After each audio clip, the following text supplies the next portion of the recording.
There's a lot of talk and info out there about branding, but what exactly is branding? Are you looking to have a better general understanding of branding? Grab your cup of tea and get ready for me to help you in this video. Amethyst Lady at your service. Hello everyone, I'm Amethyst Lady, your favorite purple lady with a passion for people and gaming. Welcome to another video. If you are new to my channel and want to learn about branding, have your branding questions answered, and need to know how this information can benefit you as a content creator, click that subscribe button and the notification bell so you don't miss a thing. Let's get into it. What is branding? The definition of branding, simply put, is this: establishing a unique identity that attracts and retains loyal supporters to an entity in a specified market. A brand can apply to products, a brand can apply to services, a brand definitely applies to content creators, a brand can apply to the aspiring professional esports competitor. As a matter of fact, if you think about it, if you have any sort of social media account that you currently post on or have previously posted on, you have a brand. So Facebook, MySpace, Twitter, Snapchat, you have a brand. In all of these instances, you show to the world what you want them to pay attention to, and based on what you present, your audience decides whether or not they want to support you. This is a huge reason why you have to think more critically about what you present to the world when consciously trying to establish a brand, otherwise known as branding. Let's dig a little deeper. What makes a brand?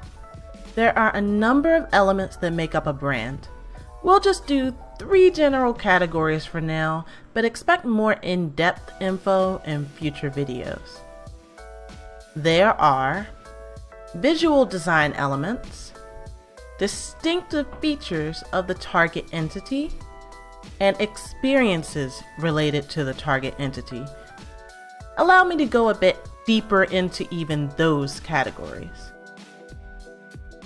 When I refer to visual design elements, I'm referring to what people see that triggers them to identify the combination of visual elements you present to your brand.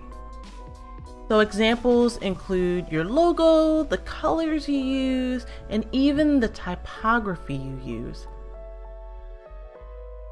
When I say distinctive features of the target entity, I'm referring to other enhancements to your entity's identity as a brand that are not strictly visual. Examples include the music associated with your entity, sound cues, certain smells, how you articulate things, the promises your brand makes to its targeted supporters, and even if you have a product, the quality of the product.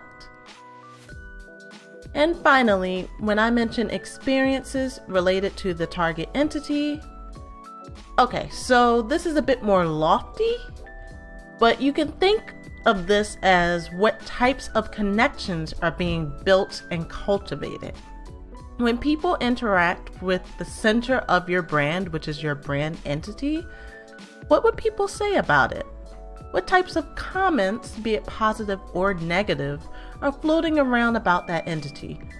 What do people expect from your brand? All of these elements are taken into consideration when creating a brand because you want to define the perception of the brand to others. To have a successful brand, all elements must work together for this goal. Creativity blends with strategy, and the stronger the brand, the more loyal the following. So think about your favorite brands. Have you ever taken time to sit down and think why they are your favorite brands? As a matter of fact, I'm curious about what some of your favorite brands are, so list off your favorite brands and why in the comments. I'm trying to see something. If this type of video helped you and you can't wait for more, give this video a thumbs up and leave a comment below. This includes if you have any questions on topics you might want me to cover in the future. Let's build each other up, keep things moving forward, and as always, Lady loves you. Until next time, bye.